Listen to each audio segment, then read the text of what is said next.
هەموو کەس لەو دنیاە خەمێکی هەیە. ڕۆژانە بەقەدەر چەند کاتێکیش بدڵی تۆندا و دەیەوێت دڵی خۆی لای کەسێک بکاتەوە و دەردی دڵی خۆی بۆ باز بکە. بەڵام تووشی شۆک دەبێت بە وەڵامی ئەو کەسانەی کەوە دەردی دڵی خۆیان بۆ باز کرد. دەڵێ سەبر بگرە و خوای گەورە دەرگای خێر دەکاتەوە. طبعاً سەبر بگرە هیچ عیلاجێک نییە بۆ ئەو ئینسانە، بۆ ئەو کەسەی کەوە دەردی دڵی بۆ باز کردی. تەنها بیرهێنانەوەیەکی بەسیط و تەواو. بەڵام عیلاج چارەسەر بۆ ئەو کەسەی کەوا دڵی تۆندە، دڵی پڕە، ئەوەیە کە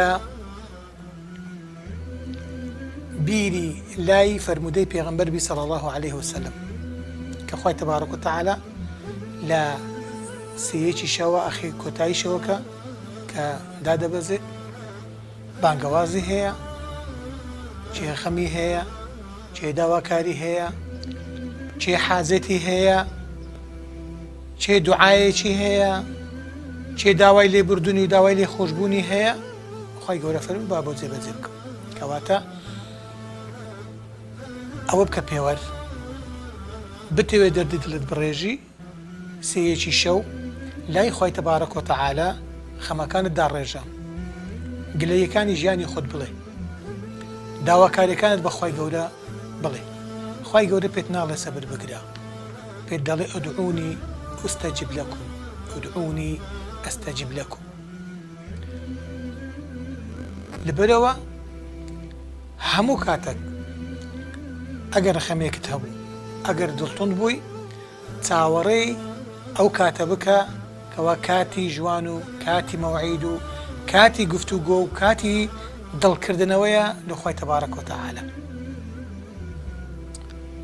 خوای تەبارەک و تەعالا خۆی خاوەنی هەموو شتێک. ڕاستە بە تاقیکردنەوە داتێ ئەپەڕین، ڕاستە بە سەبرگرتن و ئارامگرتن داتێ ئەپەڕین، ڕاستە بە غەم و پەژارە داتێ ئەپەڕین.